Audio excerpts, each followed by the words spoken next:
noches, amigos del deporte, amigos automotristas, amigos a los que nos encanta el rally.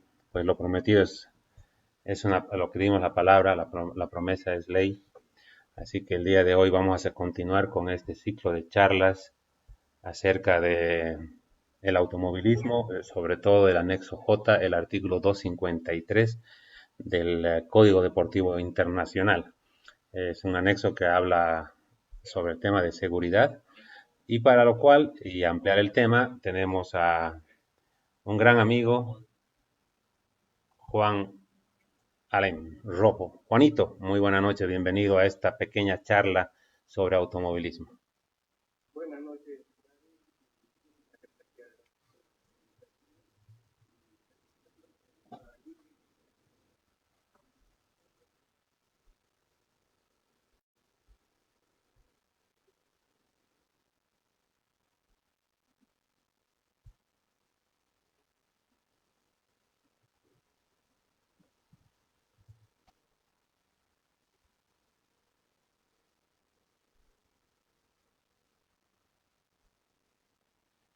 Mira, Juanito, para entrar en materia, durante los anteriores 3 días o 3 charlas que tuvimos acá, hemos estado en una charla con Juan Luis Ramírez, un preparador de vehículos de competencia muy conocido en Bolivia, en Sudamérica, y pues también un amigo particular. Él nos ha explicado, nos ha dado una explicación pormenorizada, capítulo o artículo por artículo, párrafo por párrafo del artículo 253, que es un tema muy polémico en cuanto a todo lo que es seguridad y esas cosas. Entonces hemos estado, seguramente tú también nos has seguido, has podido ver un poco la charla. Queríamos que por favor tú nos des tu punto de opinión, tu punto de vista. Vos que has sido técnico desde el punto de vista técnico y tú también has armado autos y también armas también desde ese punto de vista y también has sido piloto. Entonces tenemos una persona que cubre todos los campos en este artículo y pues quisiéramos escuchar tu opinión.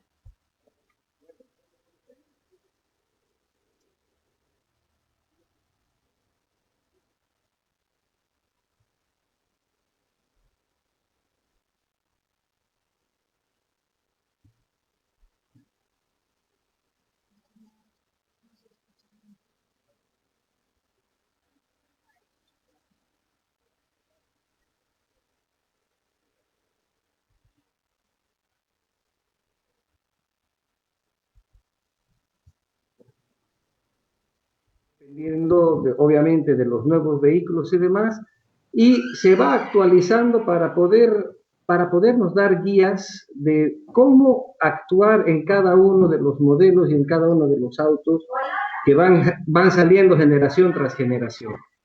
Entonces, en esto, la verdad te digo, dentro de todo lo que ha sido la vida deportiva, si quieres, eh, obviamente, cuando tú estás de piloto, quieres largar aunque sea amarrado con alambre, ¿sí? Pero el día que te toca estar del otro lado y estar de técnico, es muy difícil cuando ya interpretas este tipo de consejos, si quieres, entre comillas, o este tipo de documentación. Juanito, Sí, sí, me parece que se ha perdido tu audio, yo te escucho medio entrecortado. A ver, ahora, hola, no, hola, no. ahora, Uy, creo que hola. el problema con el internet después, feroz a esta hora, Juanito. Sí, es complicado. Yo te escucho bastante bien. No sé si ha mejorado el tema del audio. Al parecer no tenemos tu audio, no estamos pudiendo reproducirlo en la transmisión. Ujú. Vamos a intentar ver si es un problema y de qué tipo por este lado. Ya, porque yo tengo un buen retorno tuyo, o sea, yo te escucho perfectamente aquí.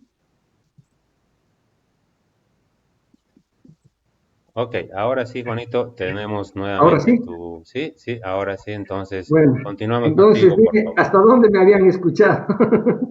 Un poquito la introducción que estabas empezando a dar y luego lo habíamos perdido.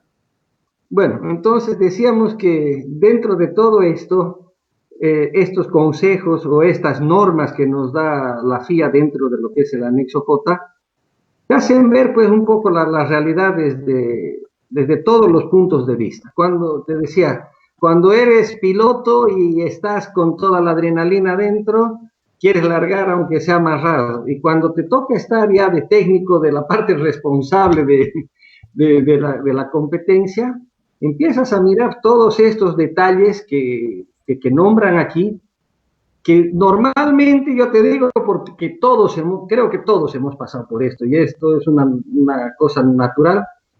En el afán, en el calor de querer correr y demás, nos pasamos por las orejas toda esta reglamentación cuando se arma un auto.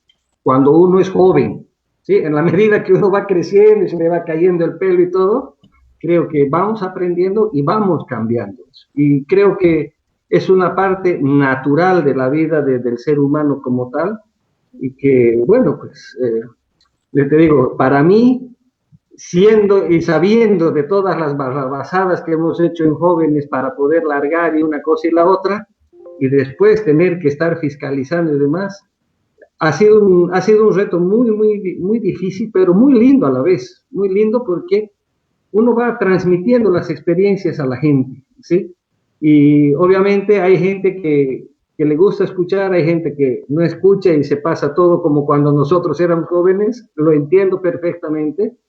Y aquí más bien, aprovechando el micrófono y la oportunidad que me das, quisiera pedir disculpas públicamente a mucha gente que sé que en algún momento, por tratar de hacer mi trabajo como se debe, he sido un HDP como normalmente me decían, ¿no? Entonces, pero bueno, es el matiz de todo esto y empieza el primer punto en el artículo 253, dice, los comisarios deportivos de la competición podrán excluir un vehículo cuya construcción parezca o represente un peligro, para empezar.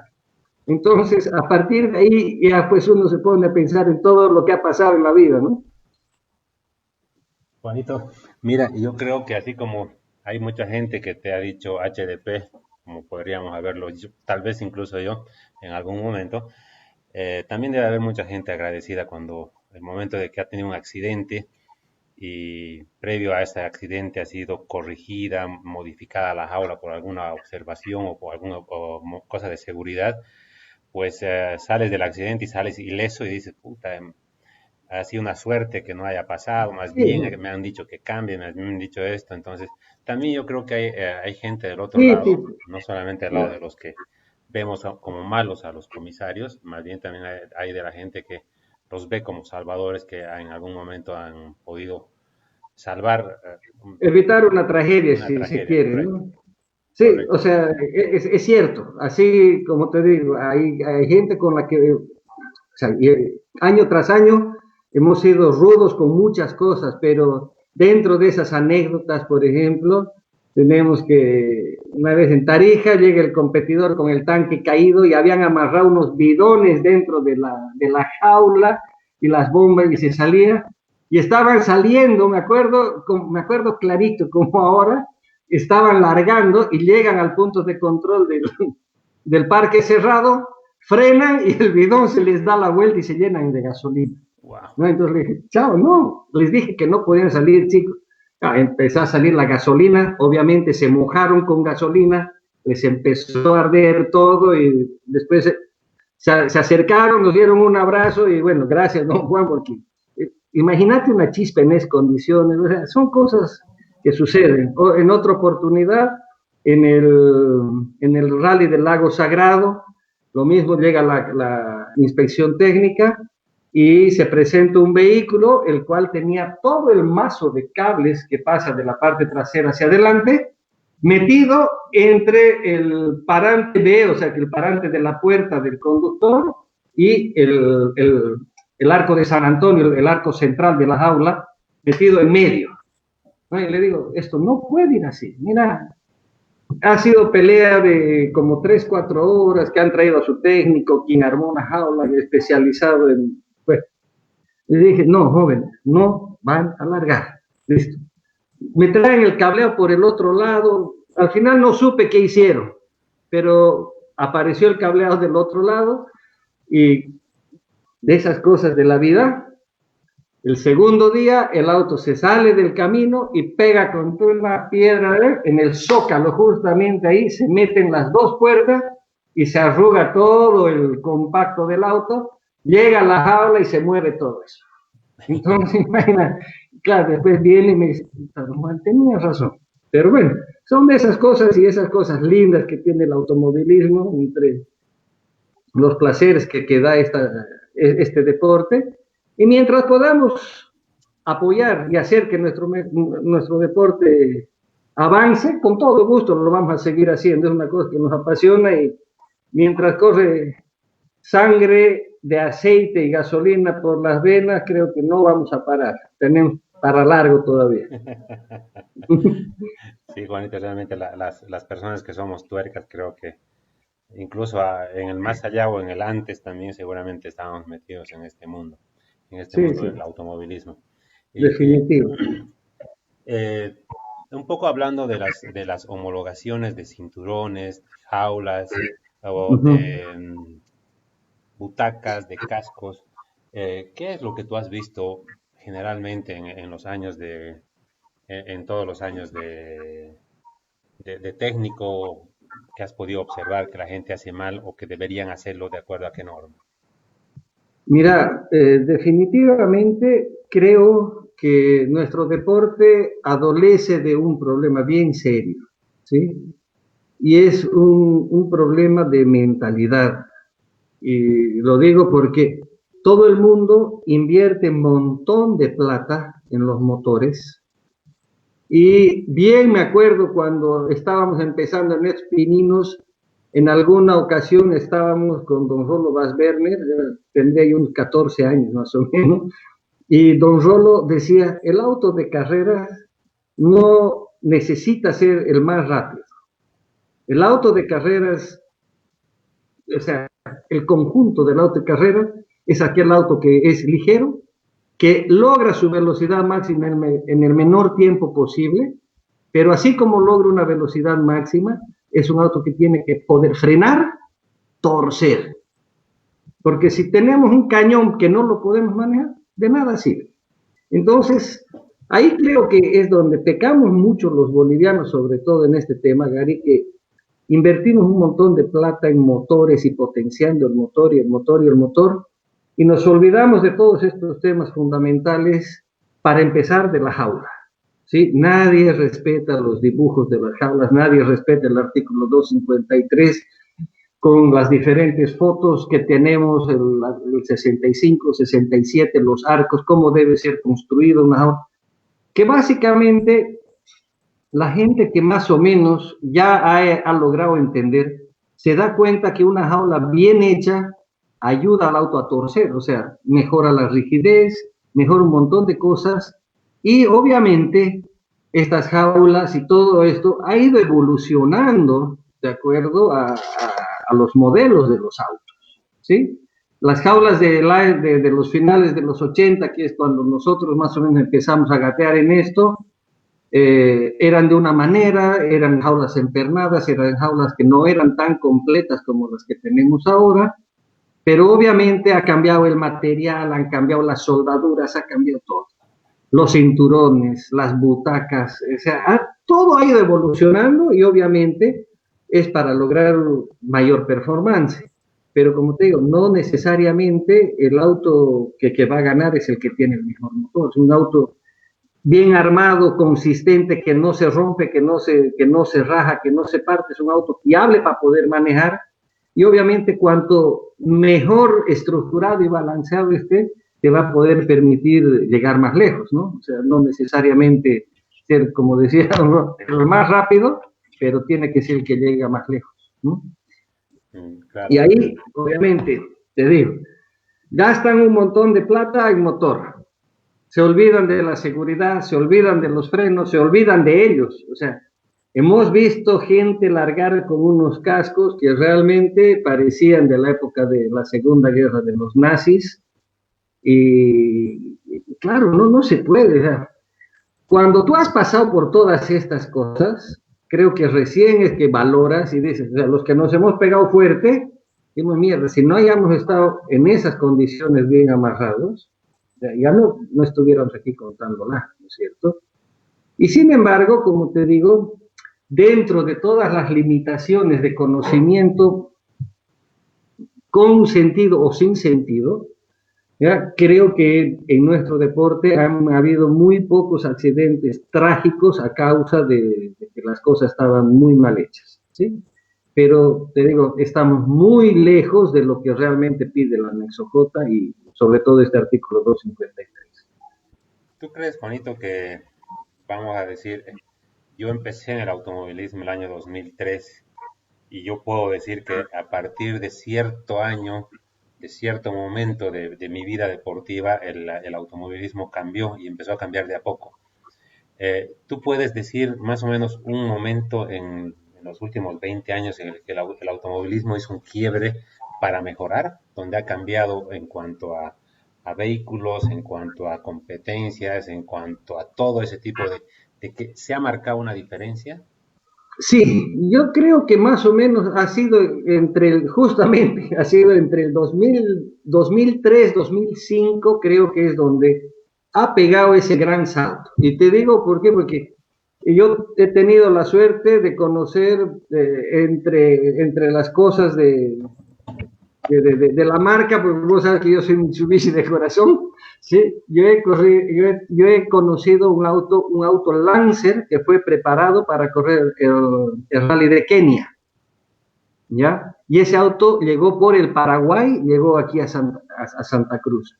Y claro, ese auto era un auto del año 79 o 80, y claro, fue evolucionando, de ahí vino el Galant, ya era otro auto, y cuando aparece el Evo 1, el Evo 2, el Evo 3, en el Evo 4, ¡brum!, cambia la cosa, ¿sí? Y lo mismo con el Subaru, o sea, ahí fue donde cambiaron sustancialmente las cosas, o sea, empezó a salir el grupo A, el grupo B, y empezaron estos otro tipo de autos con otro tipo de lógica, si se quiere, en el automovilismo mundial, ¿no?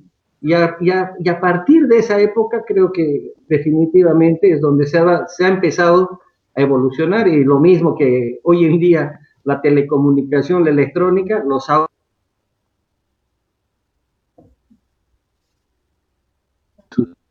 tipos de absorción torcida, o sea, todo. O sea, eso ha tenido una evolución, pero atroz del año 2005 adelante, ¿no?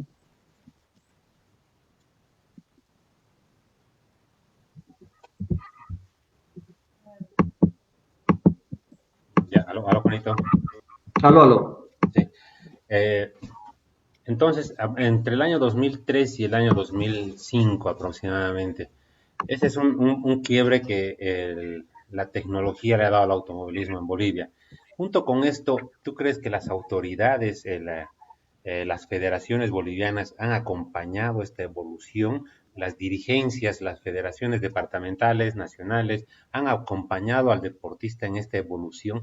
Quiero decir porque en las charlas con Juan Luis nos ha desglosado tan bien el artículo 253.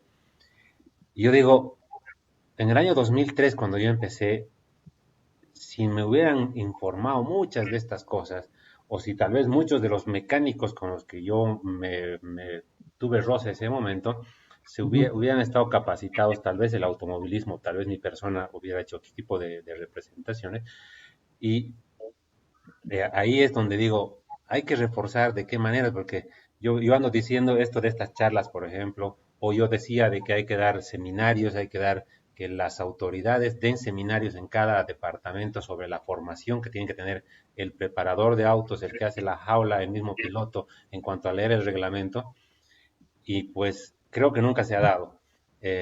No, Realmente no han acompañado a las no, autoridades no han estado al nivel del competitivo, no, al nivel que no, no, los no, deportistas pensaban llegar.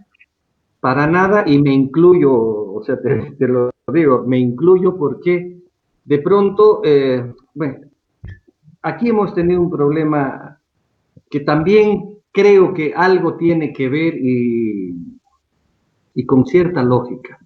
En el momento que la FEBA se divorcia del Automóvil Club.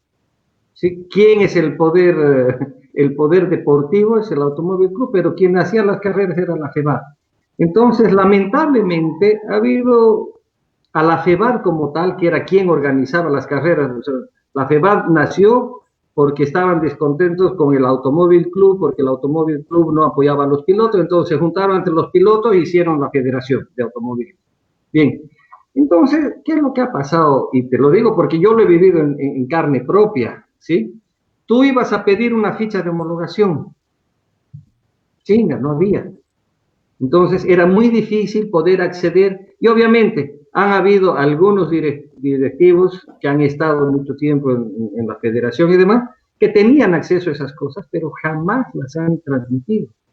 Digo, yo me he empezado a empapar y demás cuando realmente hemos podido empezar a mirar eso, después del 2010, 12 más o menos, que por cuenta propia uno empezaba a buscar y escarbar las cosas para poder encontrar información. Entonces, yo creo que Ana, o sea, viene desde ahí atrás porque el armador, el piloto, como tú dices, todo aquel circo que está detrás de este deporte, no ha tenido la posibilidad de tener esta documentación en su debido tiempo y obviamente cuando tú vas creciendo con malos hábitos y nadie te los corrige, no tienes un maestro que te guíe o que te diga hay que hacer así o hay que hacer así, por esto y por esto, las cosas son así, lamentablemente. Y creo, te digo, yo he intentado, o sea, cuántas veces hemos hablado contigo, hemos hablado con Grevi, con uno, con el otro, que queríamos hacer charlas técnicas de mejorar esto, de mejorar las jaulas. Bueno, las jaulas, creo que gracias, modestia aparte si quieres, gracias a todo lo que hemos hinchado en mucho tiempo, las jaulas algo han evolucionado, pero no es pues lo que, o sea, no es ni el talón de lo que deberían ser. Y obviamente, ¿por qué no es lo que debería ser? Porque los preparadores hoy en día, como tú decías, si alguien te hubiese abierto los ojos en esa época y te hubiera dicho, mira, la diferencia de peso de esto de aquí a allá, cuando se empieza a manejar fino con el tema del manejo de pesos y demás, o sea, lamentablemente los preparadores que tenemos aquí y los pilotos no, no están empapados de lo que realmente debería ser, ¿no? Seguimos haciendo jaulas con tubo negro, con costura, soldando con arco y demás, cuando puedes hacer, obviamente, una jaula que te va a costar en material el doble, una jaula de 1020 o de 1030 trefilado sin costura y demás, pero pesa la mitad. Y el hecho de que lleves 40 kilos menos en un auto de 160, 180 HPs, hace pues diferencia, como llevar dos llantas de auxilio más o menos, ¿no? Y esas cositas son pues las que van haciendo, y te digo, ha costado mucho, mucho, mucho, mucho pelear, Gary, pero el pequeño paso que se ha dado, y gracias a Juan Luis, te digo, o sea, a Juan Luis hay que agradecerle un montón en el tema del automovilismo deportivo, con la construcción de todos los autos que ha hecho. ¿Por qué? Porque Juancho es un tipo realmente exigente consigo mismo, es de los que no le gustan las cosas mal hechas. Entonces, si no está lindo, bonito, presentable y como tiene que ser realmente, ya, el Juancho se pone histérico. En cambio, el resto de la gente, con tal de largar, viejo, venga y ponga lo que sea. Eso ahí también nace un poco la diferencia, ¿no? Entonces, de cómo nace un auto bien hecho o mal hecho. Y a raíz de eso, obviamente, lamentablemente las cosas buenas, muy poca gente las copia. ¿Por qué? Porque cuesta. Ellos prefieren invertir en un bruto motor y armar la bruta chupa después de la carrera en invertir en hacer una jaula bonita, contratar un tipo especializado para hacer una soldadura bien hecha, hacer las cosas, un auto equilibrado con pesos, etcétera, etcétera, ¿no? Y eso es difícil. O sea, realmente te digo, Gary, es bien, bien difícil. A ver, Juanito, entrando a eso que acabas de tocar de la jaula, eh, Sí. una jaula, ¿de qué material tiene que estar construido? ¿Con qué aleación tiene que ser soldado? ¿Con qué tipo de soldadura? Y eso por un lado del constructor. o del piloto que quiere que le construya. Y por el otro lado, la autoridad, ¿cómo se da cuenta cuando la jaula ya está armada? ¿Cómo se da cuenta de si está bien soldada, si es el tubo correcto? ¿O cómo se procede en eso? Mira, bueno, para empezar, son varias cosas que hay que tomar en cuenta, ¿sí? En el artículo 253, desde su inciso 18 hacia adelante, más o menos, ya te va dando los parámetros del tipo de arcos que debe utilizar el vehículo hoy en día. Sí, esto obviamente ha cambiado en el transcurso del tiempo, pero en el mismo artículo 253 tenemos en un acápite donde te dice qué tipo de tubo debes utilizar y hay una tablita. Entonces, ¿qué dice? Utilizar un acero al cromo molibdeno, ¿sí?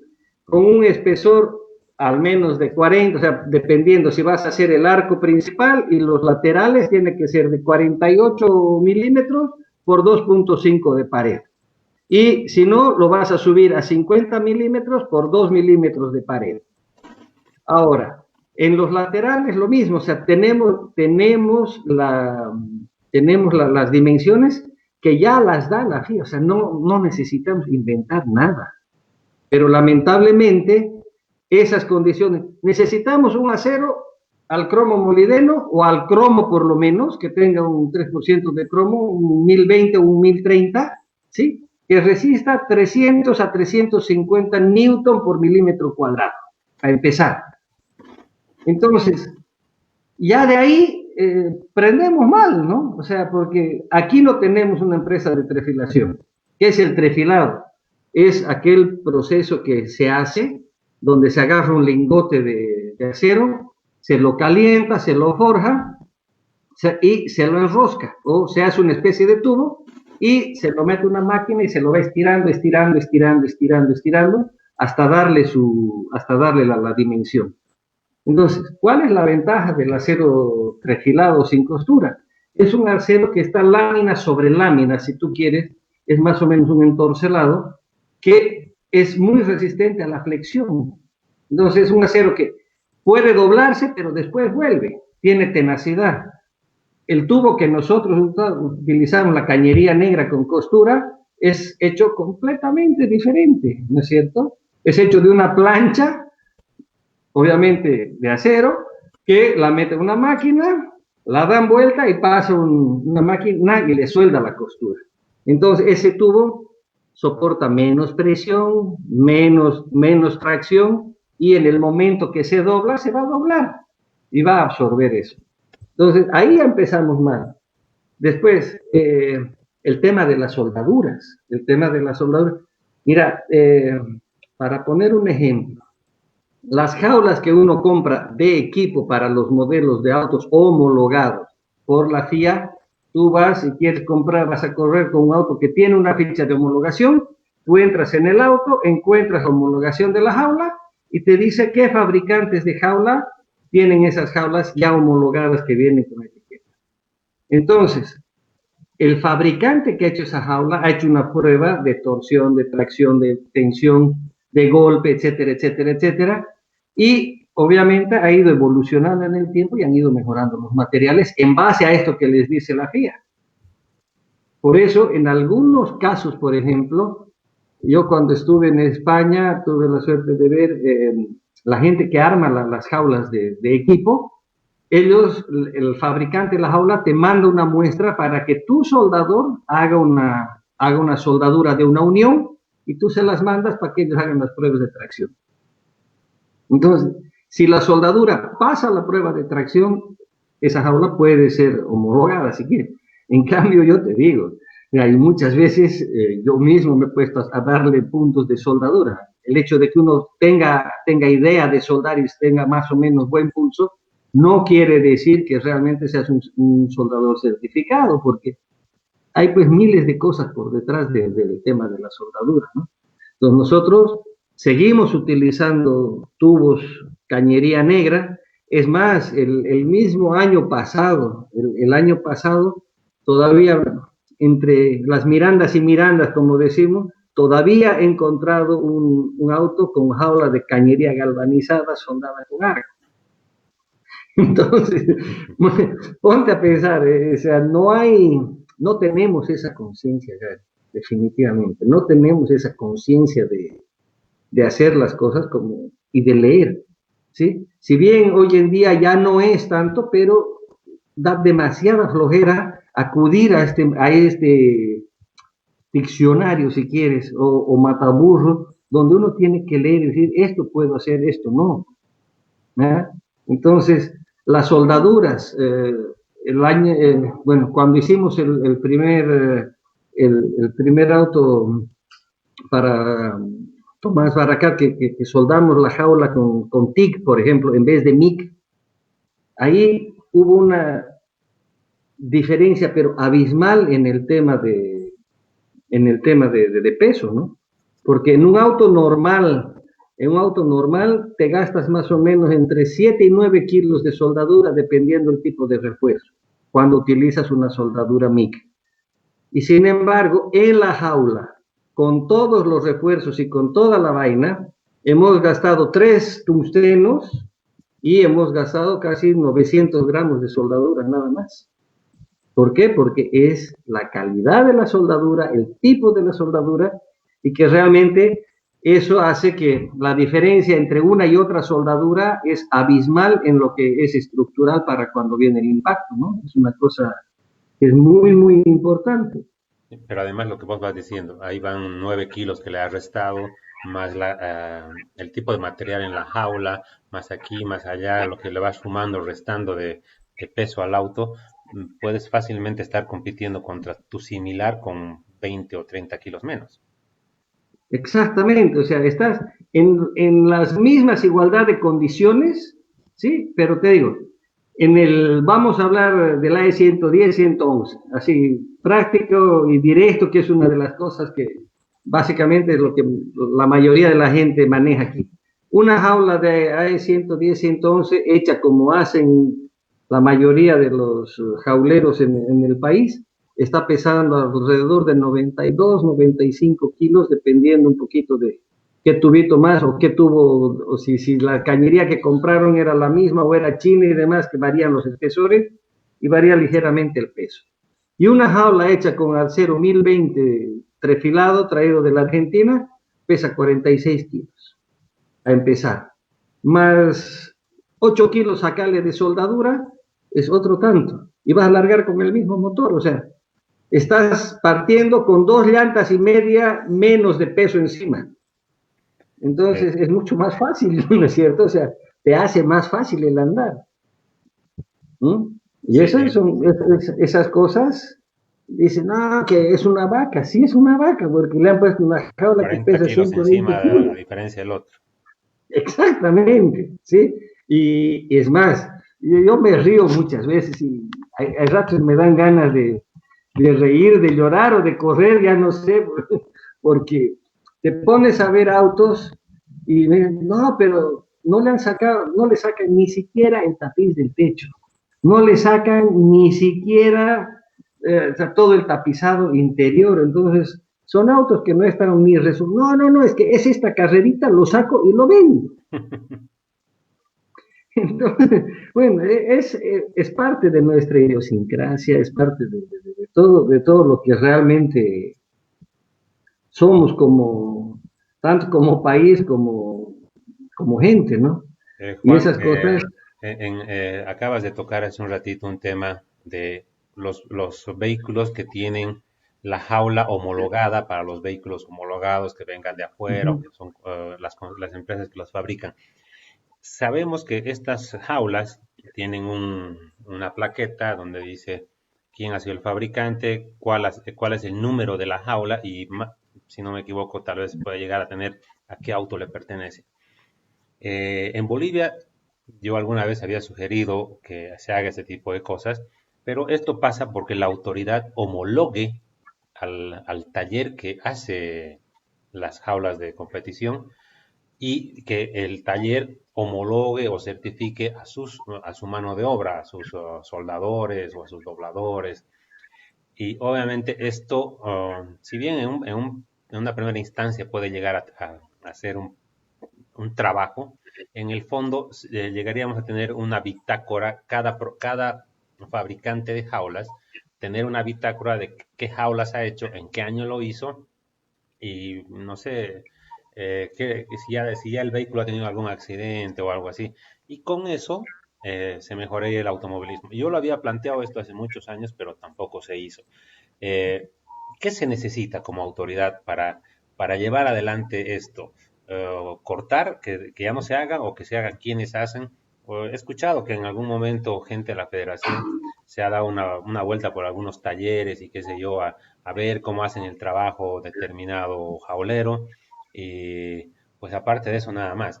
¿Cómo debería hacerse esto, Juan? Mira, bien, o sea, bien que tocas eso, Gary. O sea, como tú dices, se ha hecho el intento, se ha hecho el intento. Es más, en aquella oportunidad, cuando estaba yo de técnico, se había sugerido llamar a un curso, íbamos a dar un curso de soldadura, ¿no? Todo quedó en nada, ¿por qué? Porque no se presenta nadie. Lamentablemente es así.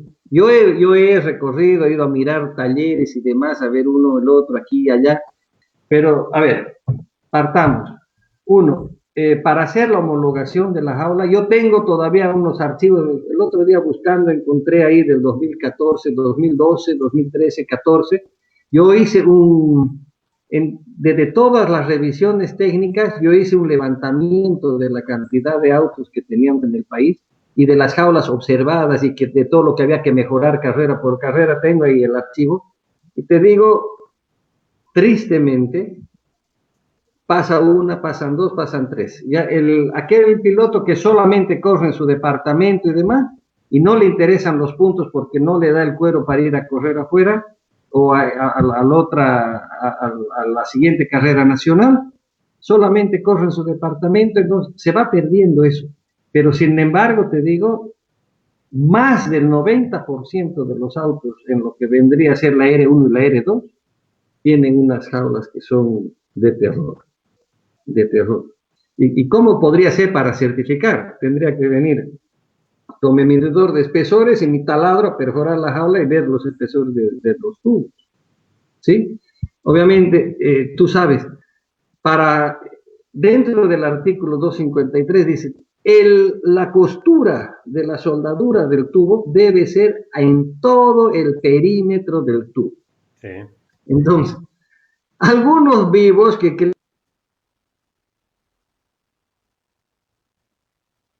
como te digo, o sea, ni siquiera se dan el trabajo de hacer las bases de las torres, las bases de los parantes y demás bien hechas y demás, agarran y le tiran la soldadura por abajo y todo el tercio superior, si tú quieres, ¿ya? Miles de veces hemos encontrado masilla, poxipol, etcétera, o sea, barbaridades. Y entonces, puta, te pones a ver eso y es más, algunas de las jaulas ni siquiera pues el ojo de pescado que entre y abrace completamente el tubo, o sea, hay jaulas donde les falta pedazos y hay cosas que no se pueden. Y sin embargo, te digo, muchos de los amigos en función de dirigentes, puta, por ser buena gente, que corra, que aquí, que allá, nos dejan largar. Entonces, es una cosa de no acabar. ¿Por qué no podemos? O sea, se debería cortar y decir, no hay más y no hay más y no larga, y el que quiera correr, bueno, pues que tenga que hacer las cosas como tiene que ser, ¿sí? Pero obviamente vas a matar por un tiempo tal vez y de pronto más adelante pueda resurgir, pero yo lo veo muy difícil, ¿ya? Porque, ¿qué pasa? Un soldador un soldador de equipo de gas, o sea, que te suelde con MIG, que es la soldadura revestida, o sea, con cobertura de gas, ¿sí? Obviamente es bastante más caro que un soldador de arco. Y volvemos a lo de antes, o sea, gastan un montón de plata en los motores, así a ojos cerrados van poniendo, pero en la seguridad, ¡ay, ay, ay, ay! Se vuelven con brazos de canguro, ¿no? Y lamentablemente es eso. Los cinturones de seguridad, las butacas, los soportes, la forma de los anclajes de las butacas, Es una cosa de llorar, de verdad. Juanito, después de la estructura, después de la jaula, después de toda esa coraza de seguridad que tiene el piloto, un poquito más adentro tenemos la butaca y los cinturones. Eh, Juan nos explicaba de que las butacas tienen cierto tipo de holograma, cierto tipo de caducidad, lo mismo que los cinturones.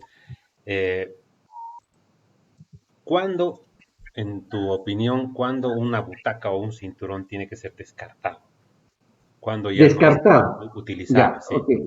Bien, uno, la, cuando la norma FIA, ya por decir la 8865 del 1998, que es de las butacas, cuando esa norma expira, expira la butaca o expira el cinturón. Mientras la norma no expire, no expira.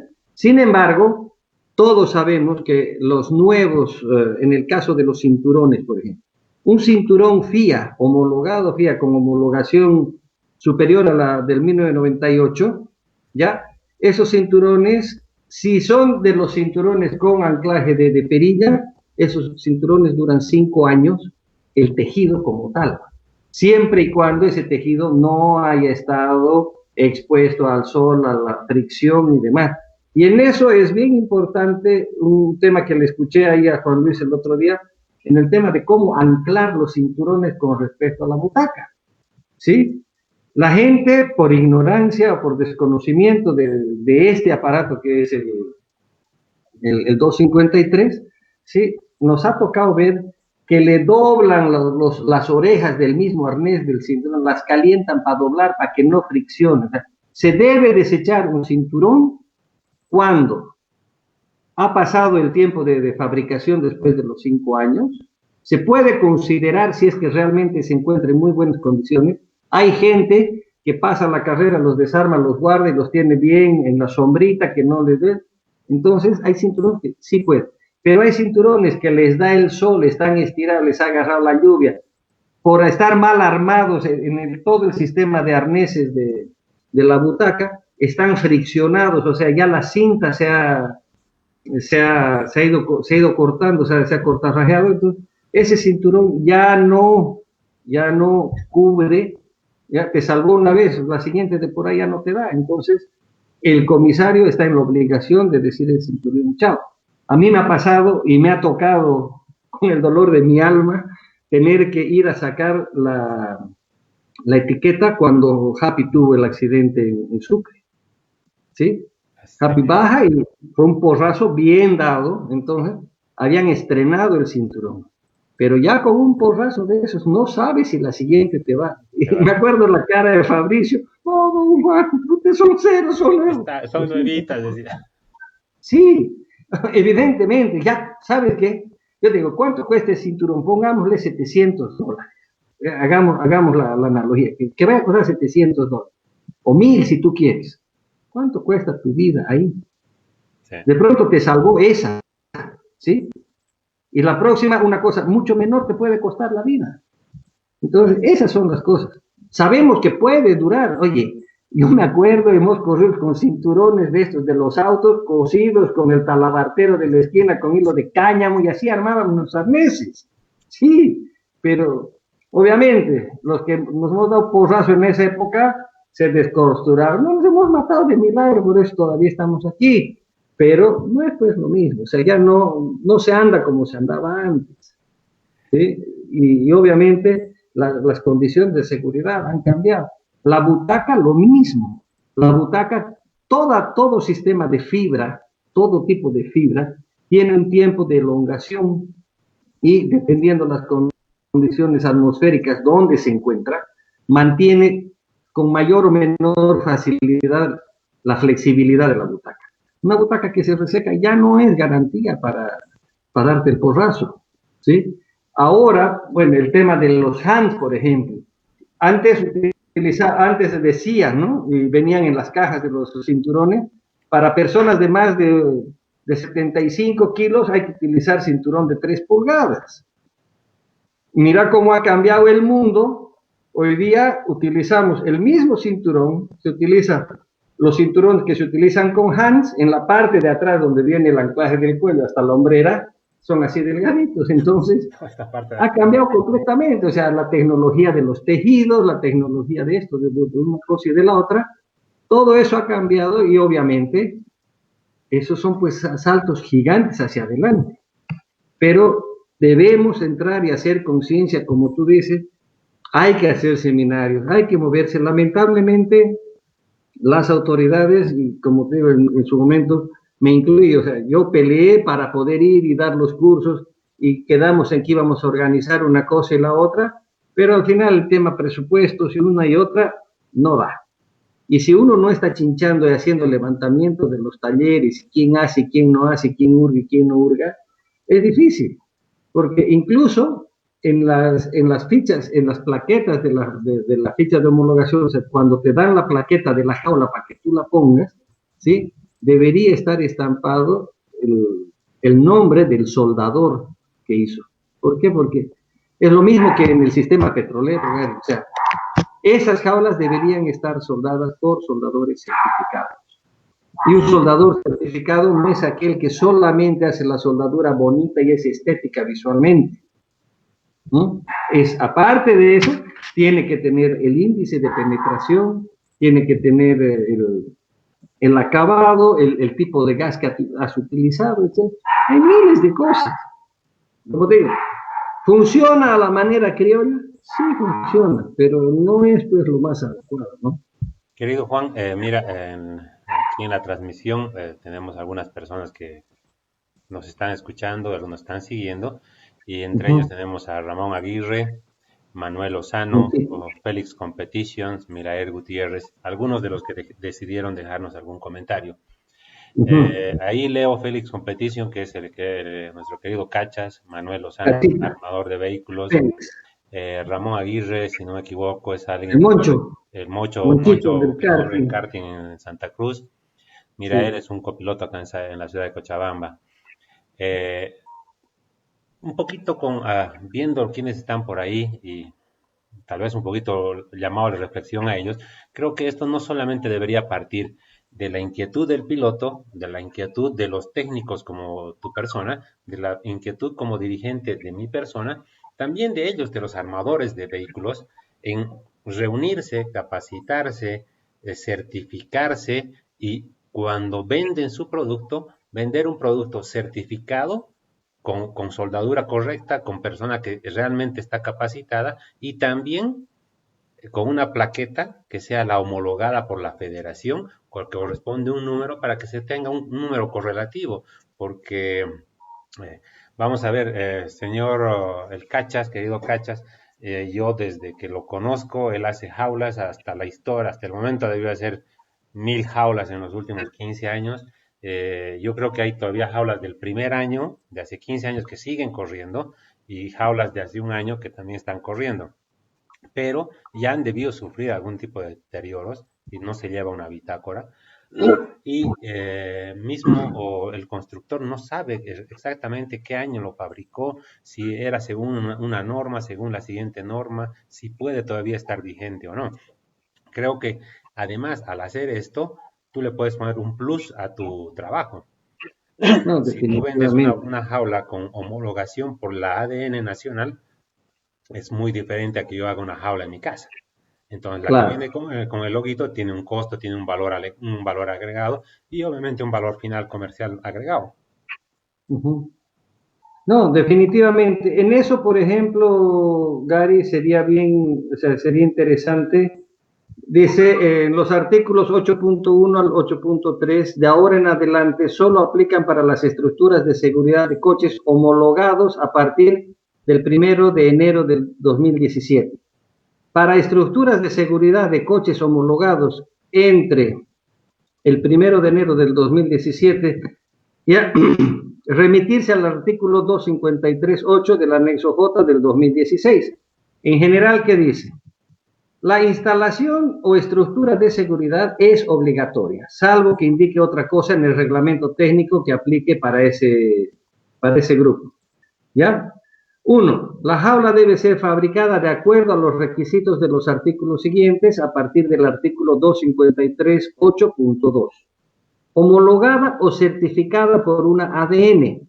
La ADN es una asociación departamental, de acuerdo a los reglamentos de homologación de la FIA para estructuras de seguridad. O sea, la asociación debe certificarte de acuerdo a estos reglamentos que dice el artículo 253 que dice la FIA.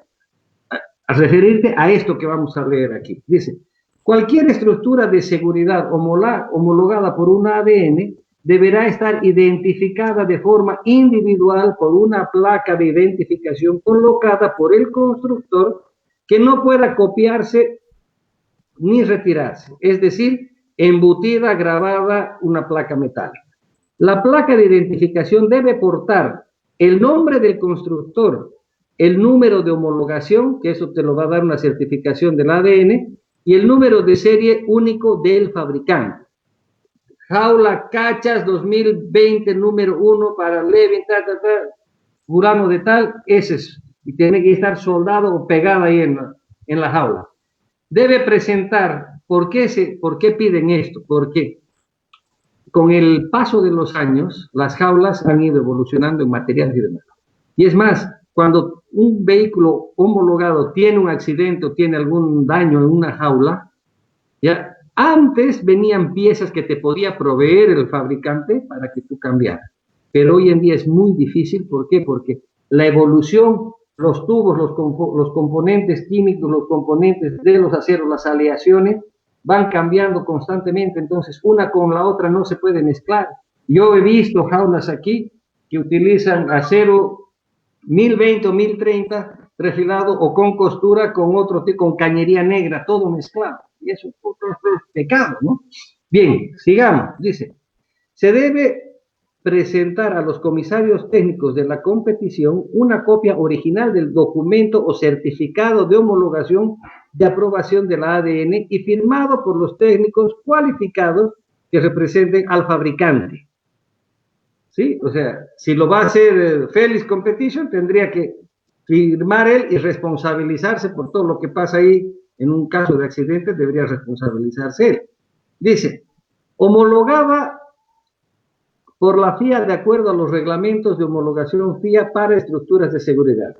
Esta estructura de seguridad debe ser objeto de una extensión de la ficha de homologación del vehículo homologado por la FIA.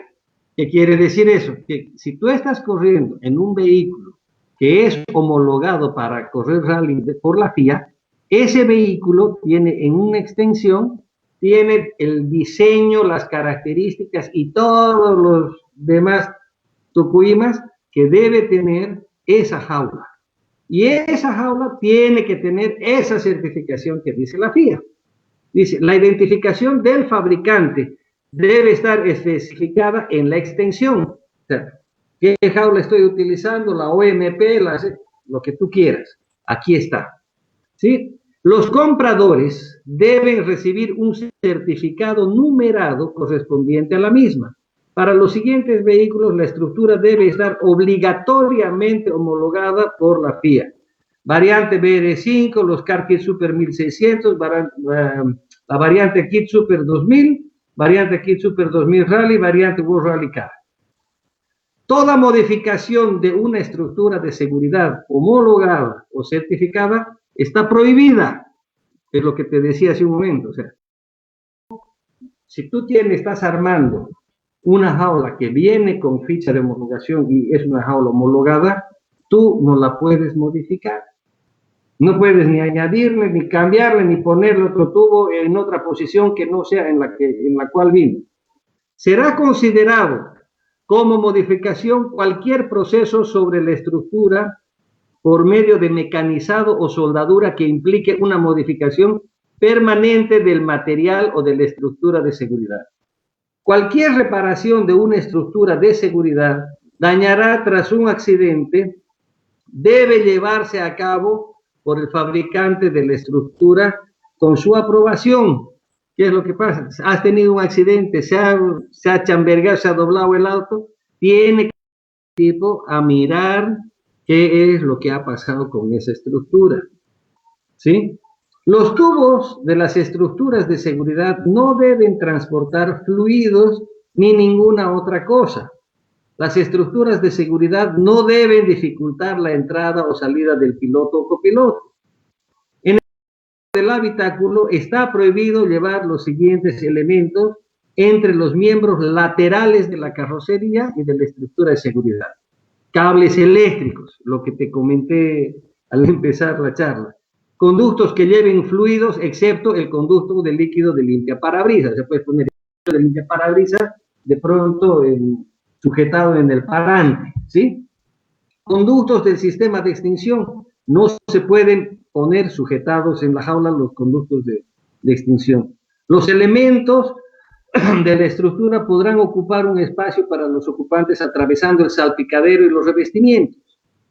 Entonces, como te digo, puta esto, o sea, si uno lee esto, hay que hacer lo que dicen ellos, no tenemos que estar inventando cosas, ¿no? Ahora, si definitivamente nuestros autos, nuestros modelos ya han salido y no tienen ni ficha ni nada, lo que debíamos haber hecho es, leyendo todo este artículo 253, hacer un diagrama, o sea, un diseño básico de jaula con alguna variante, porque pueda ir la butaca más adelante o más atrás y que pueda impedir un poquito la altura de la X de la puerta, una cosa así.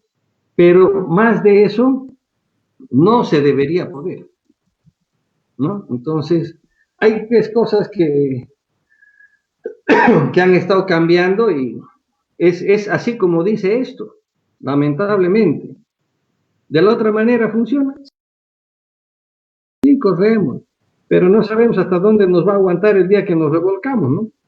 Claro. Juanito,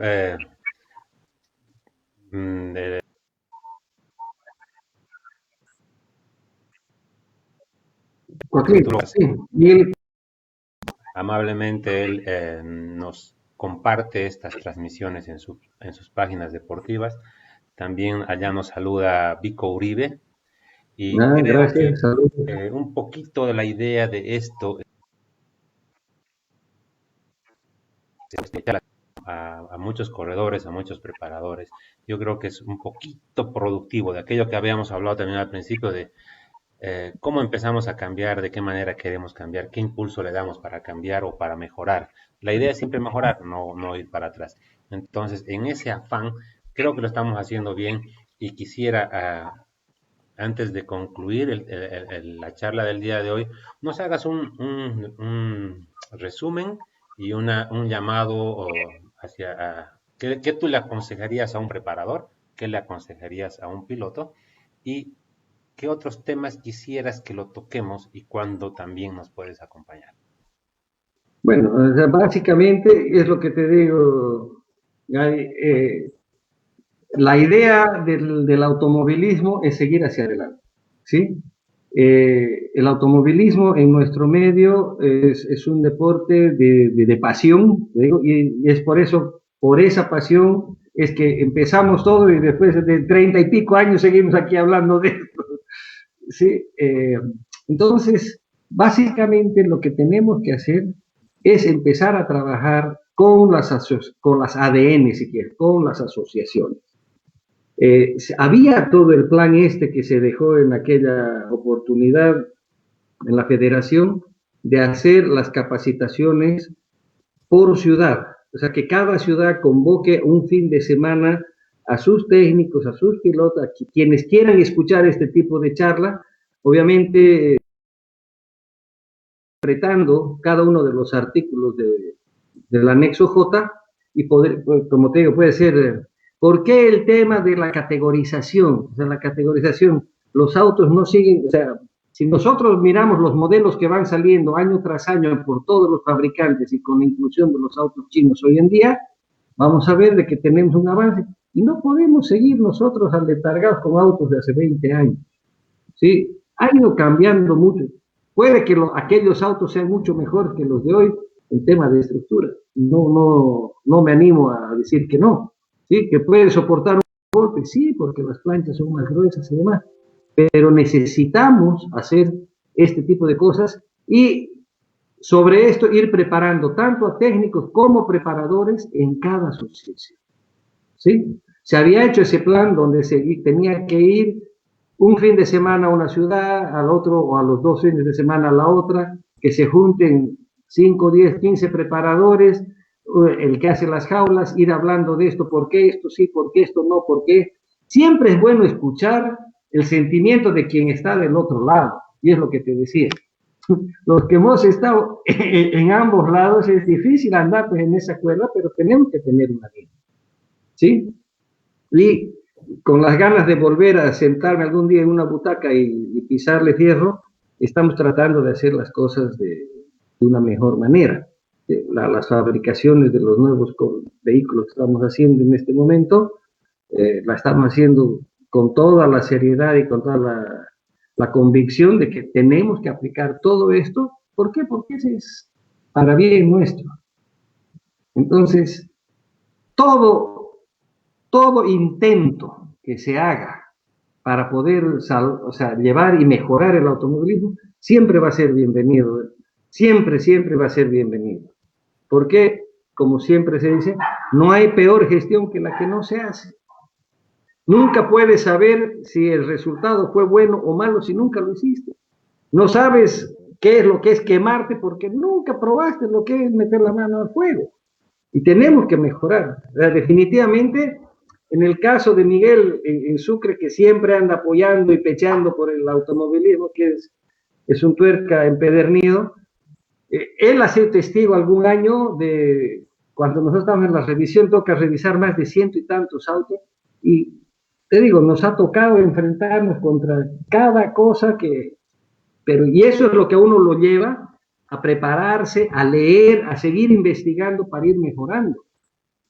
Pero necesitamos transmitir estas nuestras experiencias. En el caso de Félix, por ejemplo, te puedo decir, nombrados así con el dedo en la mano, Félix y Miguel en Cochabamba. Creo que son las dos personas. Alguna vez el Ale, que tiene alguna duda, pero después Félix y Miguel, cuando están haciendo algo, llaman, tengo esto y cual, ¿hasta dónde le puedo dar? Porque no me da la altura que dice aquí, que allá. Pero es de la única manera que vamos a poder mejorar.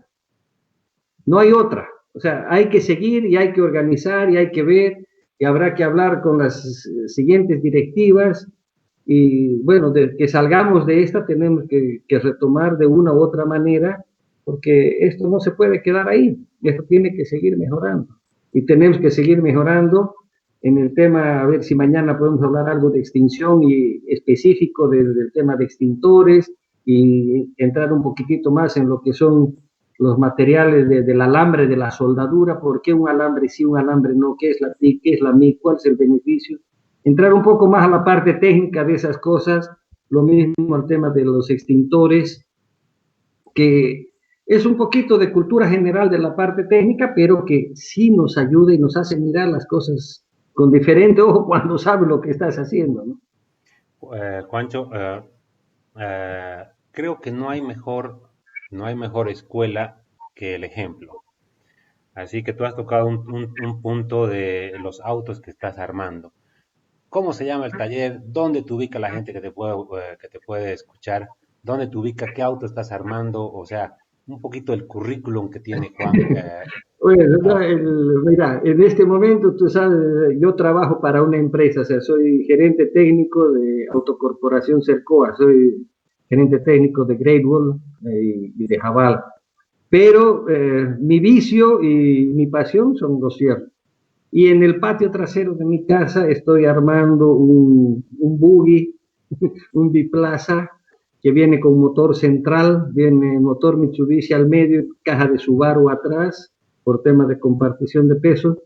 Nació inicialmente con la idea de hacer un Rage, compré unos planos australianos, y en el momento que me puse a hacer y demás, ya el tema de la categoría, compramos los motores, incluso le compré motores a Juan Luis, y se nos cambió el proyecto en medio camino. Y bueno, ahora lo estamos haciendo para tratar de correr aquí en Santa Cruz con los buggies, ya sea, estamos apuntándole a la categoría 2000, pero es un buggy que estoy fabricando completamente todas las piezas, ¿sí? Lo único que no he hecho es las rótulas la cremallera, el motor, obviamente modificando un montón de cosas en el motor, la caja también, pero después el resto, todo lo que es buje, todo lo estoy haciendo manualmente yo ahora. Me está dando una mano bastante importante José Luis Minacao en La Paz ahora, porque por temas laborales estuve en La Paz buen tiempo. El chinito me está dando una mano con el terminar, ir avanzando en la armadura, porque, como te digo, hacerlo yo solo después de horas de trabajo, ya voy más de 2 años y estoy medio cabreado, pero ya va yendo, ya va yendo, ya va saliendo. Espero que este año pueda terminar, antes de que termine el año, que la bestia esté andando, como decir. Bien, Juanito, muchas gracias, pues gracias por tu tiempo. El día de hoy hemos hecho más una charla de todo lo que ha pasado en el automovilismo, de un poquito, una parte técnica, como tú dices. Ojalá mañana, Dios mediante, podamos volver a juntar para poder hablar más técnicamente sobre los tubos, sobre las soldaduras, sobre aquello que no se habla, no se dice normalmente, ¿no? Porque sí hablamos una jaula que hace X, que hace Y, pero estas partes que son las técnicas no se hablan normalmente. Esperemos pues tenerte mañana. eh, en la despedida tienes el micrófono, Juanito. Bueno, perfecto. Espero que, yo creo que sí, mañana vamos a poder hablar, ya nos organizaremos un poquito más, de manera más ordenada. Podemos hablar, como tú dices, del tema de los tubos, de las características, el tema de todo lo que son los pasachapas, las mangueras, sistemas interiores, las partes que están permitidas, las que no están. Hacemos una leída y con todo lo que hemos hecho el preámbulo hoy, podemos avanzar mañana, creo, un poquito más rápido. Espero que lo que hemos hablado a la gente y a los que nos acompañan les haya gustado, les haya interesado, haya sido un tema de su interés. Ya mañana veremos un poquito más a detalle la parte técnica de estas cosas. Gracias, Juanito. Pues ¿Ok? muy buenas Bueno, noches. Como tú dices, el día de mañana tocaremos más a detalle y ya luego en futuras charlas vamos a tratar otro tipo de temas. También dentro de esto pensamos, no sé si cuál es tu opinión, eh, tener charlas también con dirigentes y también con algunos pilotos. Después de esta parte técnica, hablar con ellos para encontrar o recibir también su opinión al respecto y qué es lo que ellos desde sus puntos de vista nos pueden decir. Gracias, Juanito, y que no, tengas pues muy perfecto. buenas noches. Nos vemos el día de mañana. Muy buenas noches, que sea hasta mañana. Chao, chao. Igualmente a todos ustedes que nos han seguido en esto de las charlas del automovilismo, una noche más. Gracias y hasta el día de mañana. Que tengan todos ustedes muy buenas noches.